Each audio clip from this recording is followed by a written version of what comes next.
শুরু করছি in the light off history, ইতিহাসের আলো ইউটিউব চ্যানেলে। অত্যন্ত গুরুত্বপূর্ণ দক্ষিণ ভারতের বিজয়নগর সাম্রাজ্যের একজন রাজনৈতিক ব্যক্তিত্ব দ্বিতীয় দেবরায়।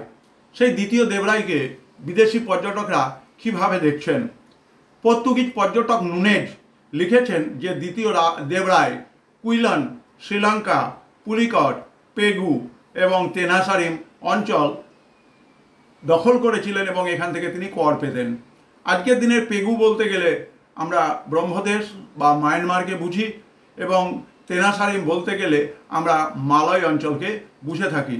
ইতিহাসের গুরুত্বপূর্ণ একজন ঐতিহাসিক সতীশচন্দ্র বলেছেন যে উপকূলবর্তী রাজ্য ছিল পেগু, যেটা কিনা মায়ানমার বা ব্রহ্মদেশের অন্তর্গত ছিল, এবং তেনাসারিম যেটা কিনা মালয়ের অন্তর্গত ছিল।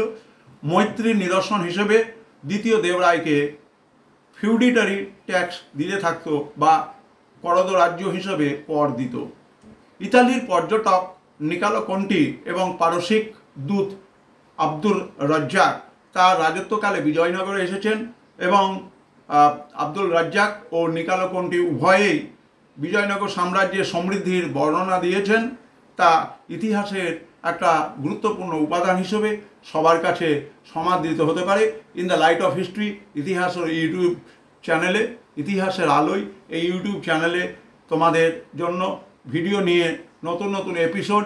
আজকে ছিল দ্বাদশ শ্রেণীর প্রথম সেমিস্টারের তৃতীয় অধ্যায়, অর্থাৎ imperial capital and formation of the state, আঞ্চলিক রাজধানী ও রাজ্য গঠন, এই অধ্যায়ের উপরে গুরুত্বপূর্ণ ভিডিও। তোমাদের কোনো কিছু জিজ্ঞাসা থাকলে কমেন্ট বক্সে কমেন্ট করবে এবং এই চ্যানেলটিকে সাবস্ক্রাইব করবে, বন্ধুদের মধ্যে শেয়ার করবে। সবাই ভালো থেকো।